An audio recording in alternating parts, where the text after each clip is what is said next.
नमस्कार, आप देख रहे हैं न्यूज 18 राजस्थान। आपके साथ मैं हूं आसिफ खान। 24 घंटे बाद कोटा पुलिस को बड़ी कामयाबी मिली है। फरार घूसखोर सहायक अभियंता को गिरफ्तार कर लिया गया। कल कार्रवाई के दौरान यह फरार हो गया था। इसका नाम दिनेश खोलिया है। घूसखोर दिनेश खोलिया को 3000 रुपए की रिश्वत लेते हुए ट्रैप किया गया था। कल कैथून में 3000 की रिश्वत लेते हुए यह ट्रैप हुआ था। कार्रवाई के बाद मौके से दिनेश खोलिया फरार हो गया था, लेकिन आज पुलिस ने इसे धर दबोचा।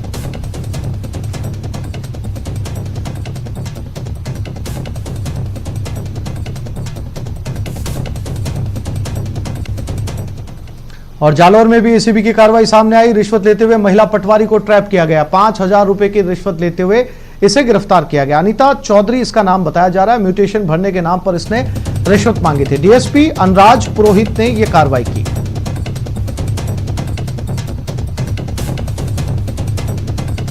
सराना का पटवार मंडल आईपुरा, उसने आकर के रिपोर्ट पेश की।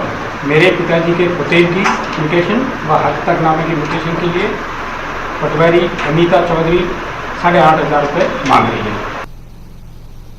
और जयपुर में भी एसीबी की कार्रवाई सामने आई। गुनेर में पटवारी रवि मीणा को ट्रैप किया गया। 20,000 रुपए की रिश्वत लेते हुए इसको ट्रैप किया गया। जमीन का सीमा ज्ञान करने के लिए मांगी रिश्वत में और 1 लाख रुपए ये पहले ही ले चुका था।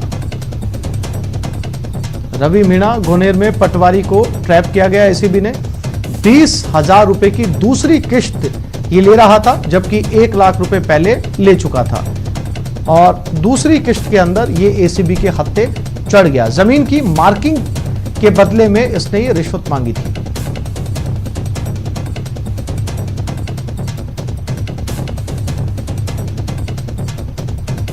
और कोटा में धू-धू करके कार जल उठी। जलती वैन में आग लग गई। छावनी फ्लाईओवर पर यह हादसा हुआ। कई घंटे बाद आग पर काबू पा लिया गया और ये कार इस हादसे में पूरी तरीके से जल गई। बताया जा रहा है कि इस वैन के जरिए दवाई ले जाई जा रही थी।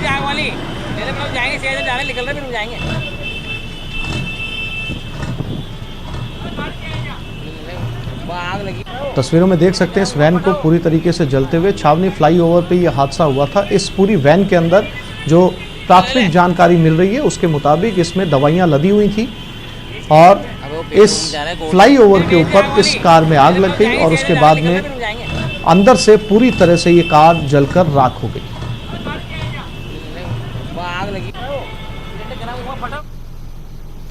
चूरू में अतिक्रमण के खिलाफ कार्रवाई की गई। अतिक्रमण के खिलाफ प्रशासन की एक कार्रवाई सामने आई। जेसीबी से अवैध निर्माण को हटाया गया। गोचर भूमि को अतिक्रमण मुक्त करवाया गया। बूचावास गांव के अंदर यह कार्रवाई की गई है।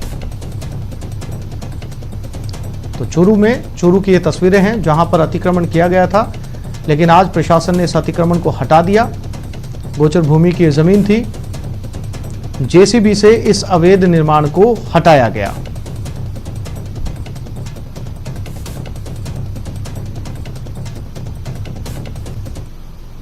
भरतपुर में किशोर की मौत पोखर में डूबने से हो गई। किशोर की मौत, ये किशोर पोखर में नहाने गया था जहां पर इसका पैर फिसला, ये डूब गया और वहीं पर इसकी मौत हो गई।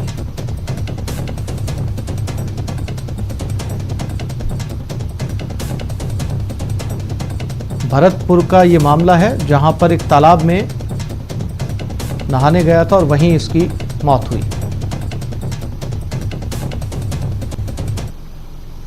और चलिए अब आपको मरुधरा में कोरोना पर अपडेट बता देते हैं। मरुधरा में महामारी की तेज रफ्तार है। आज मिले रिकॉर्ड के मुताबिक 695 नए केस हैं। 6 की मौत हो चुकी है। कुल मरीजों का आंकड़ा 72.6 हजार पार कर चुका है। कोरोना वायरस से अब तक 973 लोगों की मौत हो चुकी है। इलाज के बाद 56,000 से ज्यादा मरीज डिस्चार्ज किए जा चुके हैं।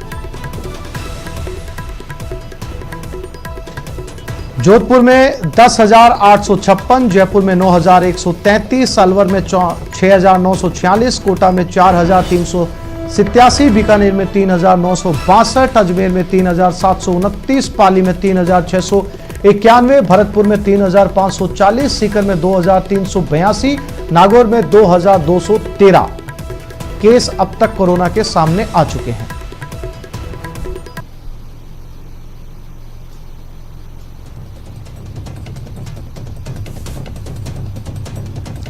और अब बात प्रदेश के उन 7 संभागों की जहां बढ़ते संक्रमण को लेकर हमारी नजरें लगातार बनी हुई हैं। आप अपनी टीवी स्क्रीन पर जयपुर, जोधपुर, उदयपुर, कोटा, बीकानेर, अजमेर और भरतपुर की तस्वीरें देख रहे हैं। एक एक संभाग का आज आपको सूरत हाल बताएंगे, हर संभाग का कोरोना ग्राफ दिखाएंगे। कहां बड़ा वायरस का वार और कहां मिली राहत, बस बने रहिए हमारे साथ।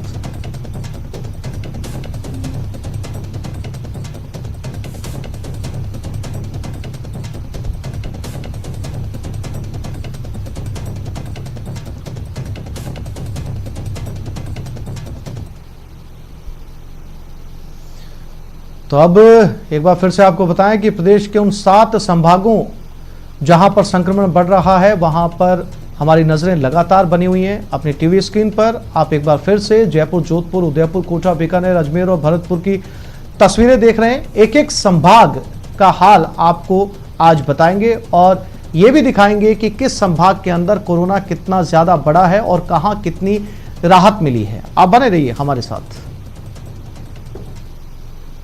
मामलों की बात की जाए तो प्रदेश में कोरोना के मामले 72,000 से ज़्यादा हो चुके हैं। कोविड के 72,650 मरीज हो चुके हैं।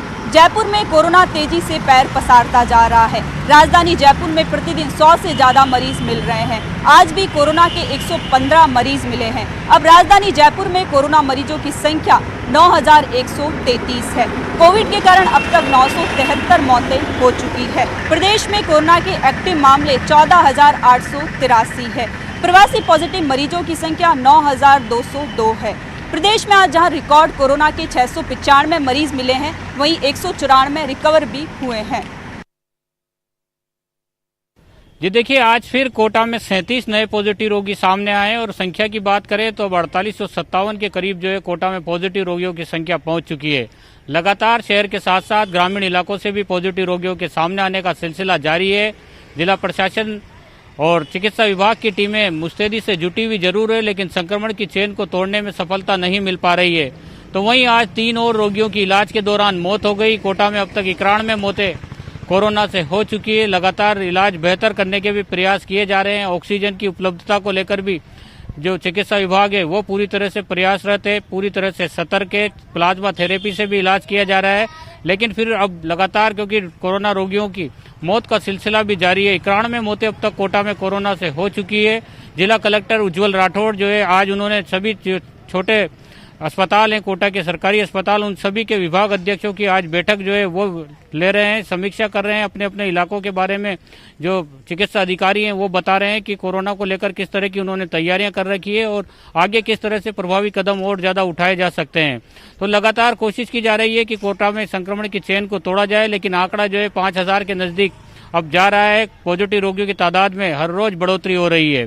शहर की दूसरी बड़ी खबरों की बात करें तो आज एसीबी को वो सफलता मिल गई है जिसका वो इंतजार कर रही थी, क्योंकि कल रात से एसीबी की टीम और पुलिस की टीमें जगह जगह पर दबिश दे रही थी। एसीबी ने जो आरोपी को ट्रैप किया था, सहायक अभियंता को 3,000 की रिश्वत लेते वो कैथून से फरार हो गया था। उसकी फरार होने के बाद से लगातार कैथून थाना पुलिस और एसीबी की टीम लगातार उसकी तलाश कर रही थी और उसको आज शाम को जो है चम्बल गार्डन रोड से जो है एसीबी की टीम ने धर दबोचा। कैथून थाना पुलिस का इस पूरी कार्रवाई में सहयोग रहा।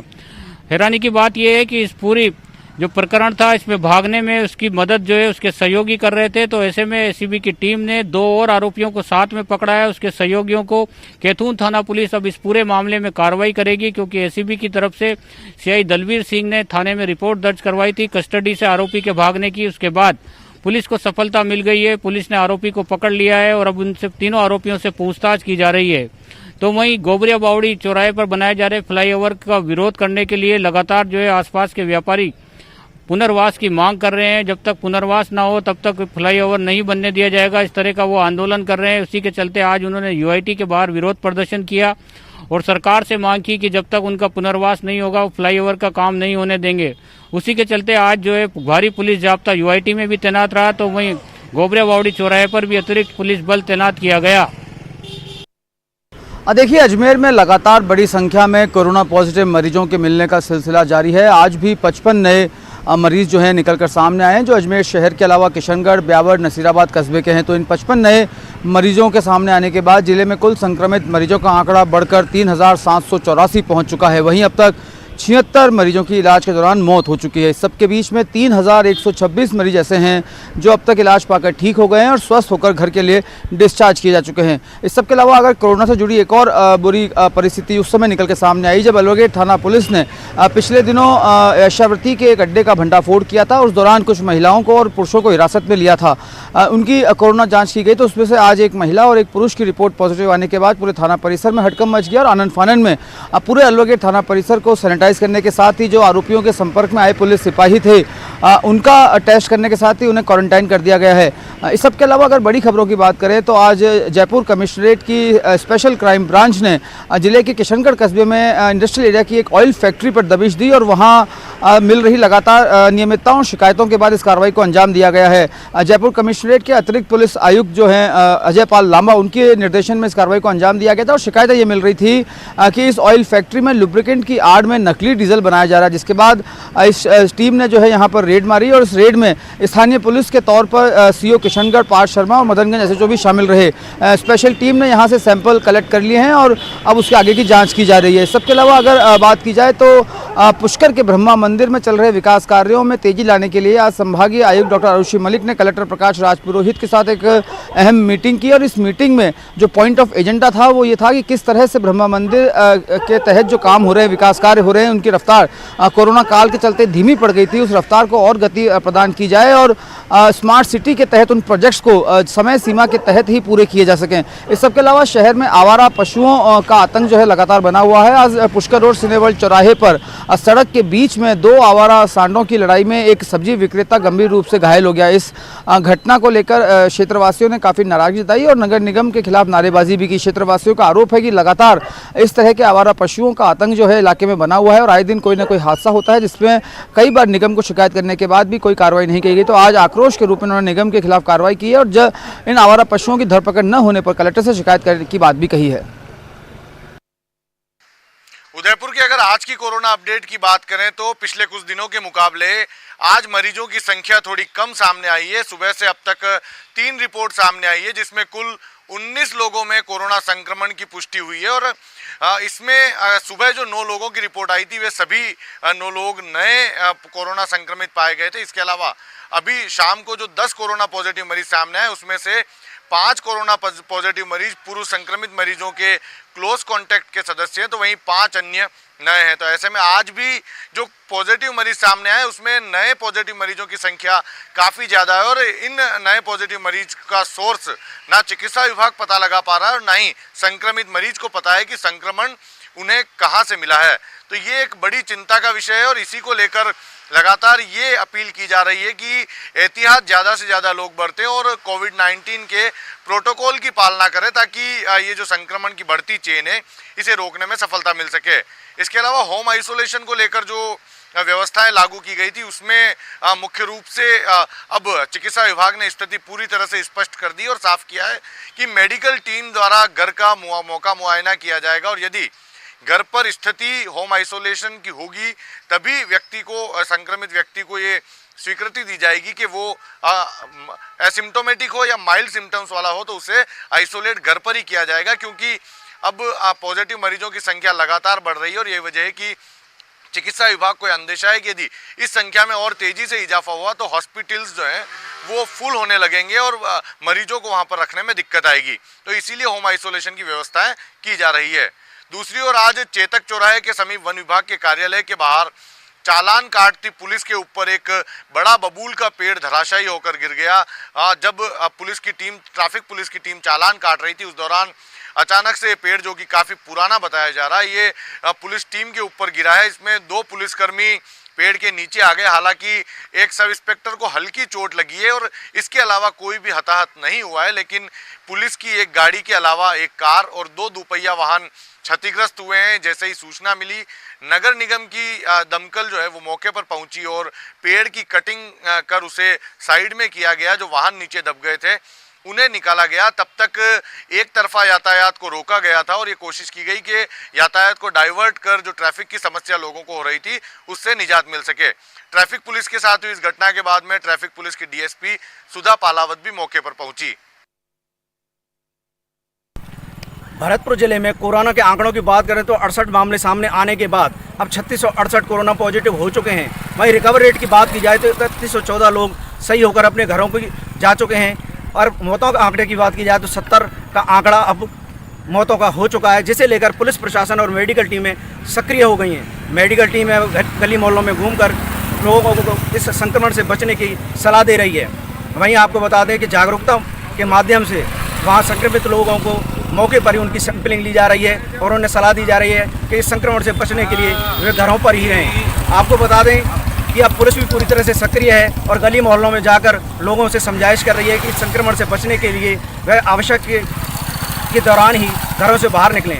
इसके चलते अब व्यापारी वर्ग भी पुलिस प्रशासन की सहायता में जुट गई है और उन्हीं लोगों को सामान दे रही है जो मास्क का उपयोग करके उनसे सामान खरीदने पहुंच रहे हैं। वहीं शहर की बात करें तो शहरों में एकदम लॉकडाउन खुलने के बाद में वाहनों की आवाजाही ज़्यादा हो गई है, जिसके चलते अब चौराहों पर पुलिस सक्रियता दिखाते हुए लोगों के चालान काट रही है और बगैर मास्क वालों के वाहनों को जब्त भी कर रही है।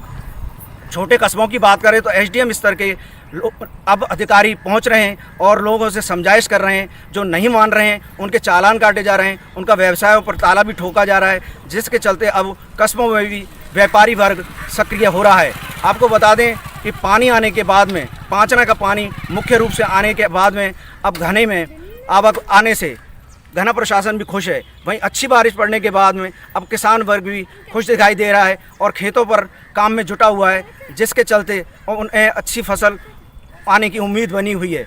वहीं आपको बता दें कि अच्छी फसल होने के बाद अब किसानों को यह उम्मीद है कि अगले साल तक इतनी बारिश हो चुकी है, जिसके चलते अब उन्हें आवश्यकता पानी की कम ही पड़ पाएगी। वहीं पुलिस वर्ग की बात करें तो पुलिस अब पूरी तरह से सक्रिय है और अपराध को रोकने के लिए आए दिन धरपकड़ की कार्य कर रहा है, जिसके चलते अब चोरियों पर काफ़ी अंकुश लगा है। वहीं अपराधियों को पकड़ा जा रहा है। सभी थानों पर पुलिस को जवाब दे दिया गया है कि उन्हें अपराधों पर रोकथाम के लिए ही सक्रिय होना पड़ेगा, वरना पुलिस उनके खिलाफ आला अधिकारी कार्रवाई कर सकते हैं।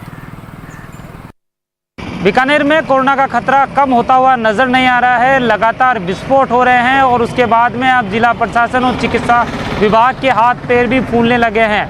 आज कोरोना विस्फोट एक बार फिर बीकानेर में हुआ है। 155 कोरोना पॉजिटिव मामले बीकानेर में आने के साथ ही अब जो संक्रमण का जो खतरा है वो लगातार बढ़ता हुआ नज़र आ रहा है। हालांकि जिला प्रशासन की ओर से लगातार अभियान चलाया जा रहा है, चिकित्सा विभाग की ओर से सैंपलिंग का जो दौर है वो भी किया जा रहा है, लेकिन इसके बावजूद भी जिस तरीके से रोज़ाना आंकड़ा 100 के पार पहुंच रहा है तो वो एक खतरे की घंटी कहा जा सकता है। और इसके साथ ही आज जहां 155 कोरोना पॉजिटिव मामले बीकानेर में सामने आए तो इसके साथ ही 2 जो संक्रमित मरीज थे उनकी मौत भी यहां पर हो चुकी है। ऐसे में अगर कोरोना अपडेट की बात कर ले तो वर्तमान में अभी जो स्थिति है, जो कोरोना पॉजिटिव का जो आंकड़ा है वो 4318 तक पहुंच गया है और इसके साथ ही 76 लोगों की मौत कोरोना संक्रमित होने के कारण हो चुकी है। फिलहाल रिकवरी रेट अच्छी बताई जा रही है, लेकिन इसके बावजूद भी जिस तरीके से संक्रमण का जो खतरा बढ़ता हुआ जा रहा है और जिस तरीके से पॉजिटिव मामले आ रहे हैं वो कहीं ना कहीं चिंता की जो लकीरें हैं वो यहाँ पर बढ़ाते हुए नज़र आ रहे हैं। हालांकि जिला प्रशासन की ओर से जो अभियान है वो चलाया जा रहा है, लेकिन इसके बाद भी जो लोग हैं वो जागरूकता का अभाव उनमें साफ तौर पे देखने को मिल रहा है, जिसके कारण ही जो आंकड़ा है वो धीरे धीरे अब पार होता हुआ 4300 तक पहुँच चुका है। वहीं अगर बीकानेर में सबसे बड़ी खबर की बात कर लें तो आज बदमाशों का जो खौफ है वो पुलिस से ख़त्म होता हुआ नज़र आया। दिन दहाड़े बदमाशों ने एक युवक पर फायरिंग करने की कोशिश की, लेकिन युवक तो बच गया, लेकिन पास में बच्चा खेल रहा था जिसे गोली लग गई। सर में गोली लगने के कारण वो गंभीर रूप से घायल हो गया, जिसे पीबीएम अस्पताल के ट्रॉमा सेंटर में भर्ती कराया, जहां उसका इलाज चल रहा है। हालांकि बच्चे की जो स्थिति है वो गंभीर बताई जा रही है और डॉक्टरों का कहना है कि सर में गोली लगने के कारण उसकी हालत अभी स्थिर बनी हुई है। फिलहाल सूचना के बाद में नया शहर थाना पुलिस मौके पर पहुंची और पूरे मामले की यहां पर जांच की जा रही है। वहीं ये पूरा घटनाक्रम सीसीटीवी कैमरे में भी कैद हो गया है और अब पुलिस सीसीटीवी कैमरे के आधार पर बदमाशों की तलाश में जुट गई है। एक छोटे से ब्रेक के लिए रुक रहे हैं, जल्द लौटते हैं।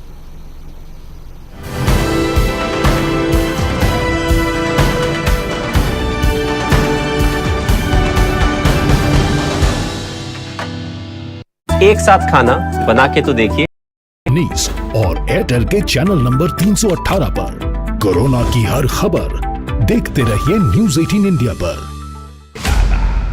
भैया राम राम नमस्कार। बाहर ना जाना, कुछ बता रहे हैं, कुछ चेता रहे हैं। आपने लॉकडाउन के दौरान देखा कि हम क्या कर रहे हैं। कोरोना काल में लोग एक दूसरे को समझा रहे हैं, बड़े बड़े लोग वीडियो बना रहे हैं। आप गाना जानते हैं तो गाइए या फिर अपना हुनर दिखाइए, वीडियो बनाइए और हम तक पहुंचाइए और घर बैठे बनिए स्टार।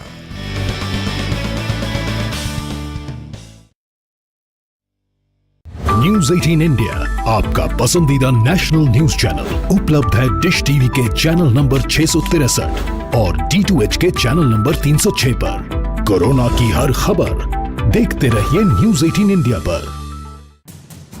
आधे घंटे में प्रदेश का पूरा हाल, तेज भी तर्रार भी। घड़ी मिला लें हमारा वादा, कम समय में ज्यादा से ज्यादा 30 मिनट में राजस्थान। अहम है विचार सरकार के फैसलों पर, लोगों का रेजिस्टेंस जरूरी है खरी बात, हर किसी की भागीदारी पर। और सवाल उठाने से ही मिल पाएगा जवाब। उनकी चिंताएं किस तरह की? आप कोरोना से लड़िए, आपके लिए हम करेंगे कोरोना पर हर एक सवाल। प्राइम डिबेट सिर्फ न्यूज 18 राजस्थान पर। देश के दिल की हर बात अपराध की, अपराधियों की, बात समस्या की, समाधान की, बात होगी हर एक सियासी घमासान की। करेंगे आपसे हर बात, पहुंचाएंगे आप तक हर खबर। बस आप सुरक्षित रहिए, कोरोना से बचिए और देखिए 30 मिनट में हिंदुस्तान।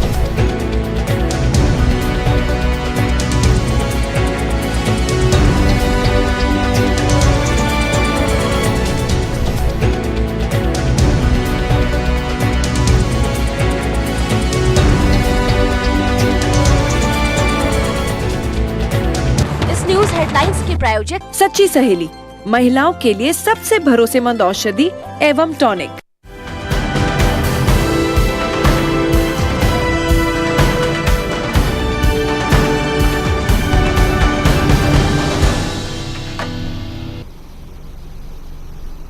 ब्रेक के बाद आगे बढ़ते हैं और दिल्ली से इस वक्त की बड़ी खबर मिल रही है। 14 सितंबर से मॉनसून सत्र 1 अक्टूबर तक चलेगा। बिना छुट्टी के संसद की कार्रवाई चलेगी। सुबह एक हाउस और शाम को एक हाउस चलेगा। रोज 4 घंटे का एक सेशन रहेगा। तो 14 सितंबर से मॉनसून सत्र चलेगा। बिना छुट्टी के इस बार संसद की कार्रवाई चलेगी। 14 सितंबर से ये मॉनसून सत्र शुरू होगा, बिना छुट्टी के चलेगा। सुबह एक हाउस चलेगा और शाम को एक सदन चलेगा। रोज 4 घंटे का सेशन रखा गया है।